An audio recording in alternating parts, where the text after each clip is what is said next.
अच्छा तुम्हारे शहर का दस्तूर हो गया, जिसे गले लगाया वो दूर हो गया। दोस्तों, मैं आरजे अभिषेक शमशू आपके बीच अपने यूट्यूब चैनल पे आप सभी दोस्तों का तहे दिल से स्वागत करता हूँ। अच्छा तुम्हारे शहर का दस्तूर हो गया, जिसे गले लगाया वो दूर हो गया। यूँ तो इन पंक्तियों के बहुत सारे मायने हैं, बहुत से फीलिंग है, लेकिन ये पंक्तियाँ इसलिए मैंने आपसे कही है कि देखते देखते उत्तर प्रदेश के एक पत्रकार कमाल खान साहब हमारे बीच नहीं रहे। लगातार 3 दशक से एनडीटीवी पर रिपोर्टिंग करते रहे कमाल खान साहब अपनी सादगी के लिए पहचाने जाते हैं।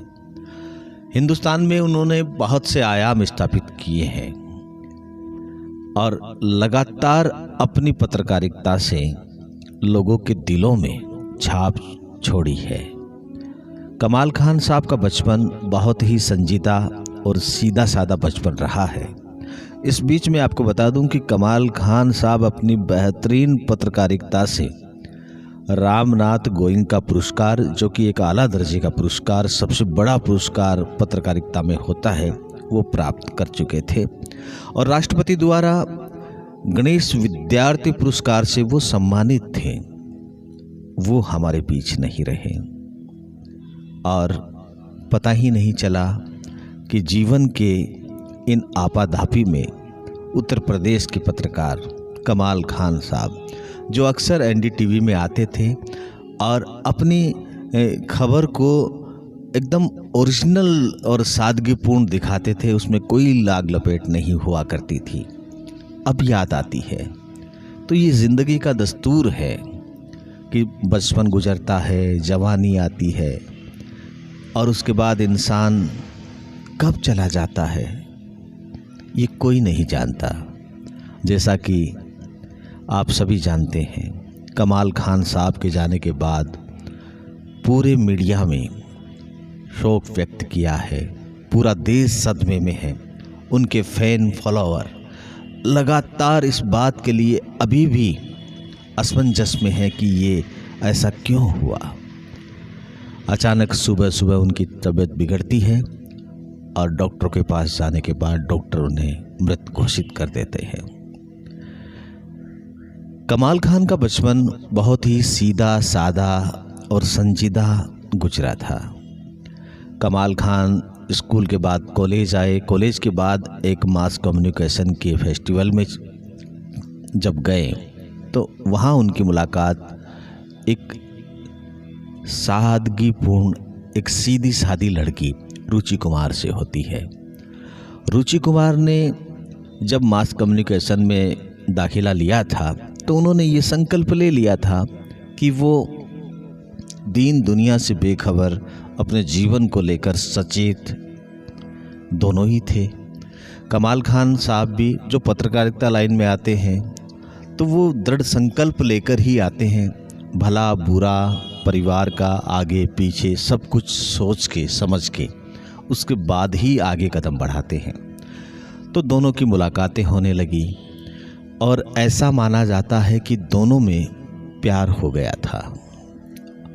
और जब प्यार होता है तो आप अच्छे से जानते हैं कि सारी दुनिया दुश्मन लगती है। प्रेमी के लिए प्रेमिका ही उसका संसार होती है और यही बात प्रेमिका के लिए लागू होती है कि तो लगातार उस समय पूरी दुनिया दुश्मन लगने लगती थी और बस एक दूसरे को भाते थे।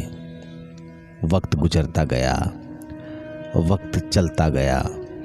बाबा नागार्जुन की ये कविता दोनों ने आदान प्रदान की, जो कहती है, हम घूम चुके बस्ती वन में, एक आस की फास लिए मन में, कोई साजन हो कोई प्यारा हो, कोई दीपक हो कोई तारा हो, जब जीवन रात अंधेरी हो, एक बार कहो तुम मेरी हो, जब सावन बादल छाए हों, जब फागुन फूल खिलाए हों, जब चंदा रूप लुटाता हो, जब सूरज धूप नहाता हो, या शाम ने बस्ती घेरी हो, एक बार कहो तुम मेरी हो। क्या झगड़ा सूद हजारे का, ये काज नहीं बंजारे का। सब सोना रूपा ले जाए, सब दुनिया दुनिया ले जाए। तुम एक मुझे बहु तेरी हो, एक बार कहो तुम मेरी हो, एक बार कहो तुम मेरी हो। और दोनों के बीच संबंध बने, शादी हुई, कोर्ट के द्वारा शादी हो गई। दोनों अपनी गृहस्थी को बहुत अच्छे से चलाने लगे। कमाल खान रिपोर्टिंग करके आते और सीधे अपने घर की तरफ रुखसत होते। उन्हें पार्टियों में जाना, दोस्तों के बीच बैठना उस कदर नहीं भाता था जितना कि वो अपने काम पे फोकस रखते थे। 61 बसंत पार किए ही तो थे कमाल साहब ने, और अचानक वहाँ चले गए जहाँ से लौटकर कोई वापस नहीं आता। पूरा हिंदुस्तान इस सदमे में है। आज उनके दीवाने अब भी उनकी रिपोर्टें देखकर उन्हें याद करते हैं, और जैसे ही उनको याद करते हैं आंखें सजल हो जाती है, दिल कह पड़ता है जाने चले जाते हैं कहाँ दुनिया से जाने वाले। हम सभी उनको विनम्र श्रद्धांजलि देते हैं, ये कहते हुए कि तुम हमेशा हिंदुस्तान की रिपोर्टिंग में हमेशा नायाब हो, नायाब रहोगे। इन्हीं के साथ जय हिंद, जय भारत। हाँ, इस बीच दोस्तों मैं आपसे ये कहना चाहूँगा कि आपने अगर मेरे चैनल को अभी भी सब्सक्राइब नहीं किया है तो आप सब्सक्राइब करें, शेयर करें, अपने दोस्तों तक पहुँचाएं। मैं आपके बीच कहानियाँ, किस्से और कुछ आपके दिल की बातें हमेशा लेकर आता रहता हूँ।